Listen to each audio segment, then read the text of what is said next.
वंदू चरण रज सेवू उष्टावळी पूर्व कर्मा होळी करुणी सांडू पुढे गेले त्यांचा शोधित मार्ग चला जाऊ माग घेत आम्ही अमुप हे गाठी बांधू भांडवल अमुप हे गाठी बांधू भांडवल अनाथा विठ्ठल आम्हा जोगा अवघे होती लाभ एका या चिंतने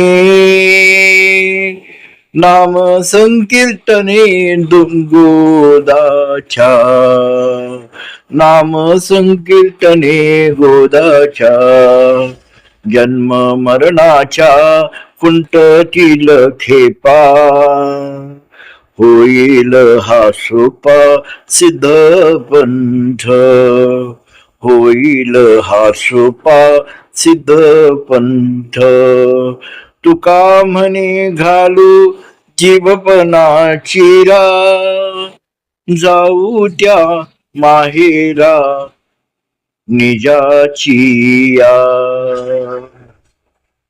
तुका म्हणे घालू जीवपणाची रा जाऊ त्या माहेरा निजाची या.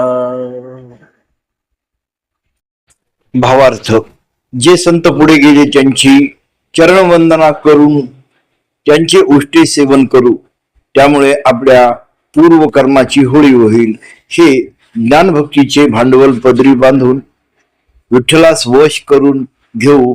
गोविंदाचे केवळ नामस्मरण व चिंतनाने जीवनातील सर्व लाभ प्राप्त होतील.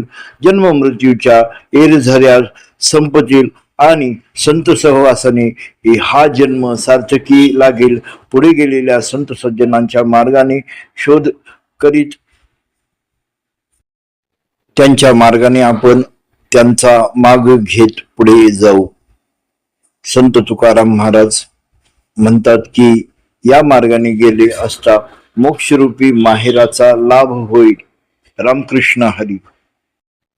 पुढे गेले त्यांचा शोधित मार्ग म्हणजे पूर्वीचे संत ज्ञानी आणि भक्त ज्या मार्गाने गेले तो मार्ग शोधून आपणही त्यांच्या मागे जावे.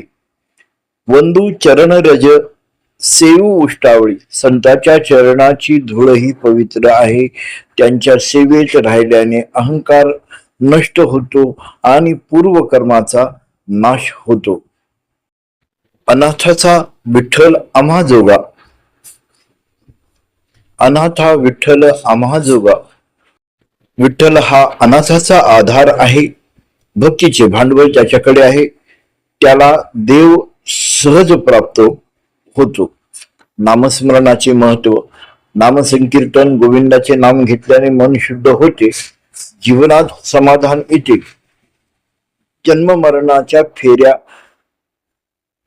संपतात. जाऊ त्या माहेरा निजाची या.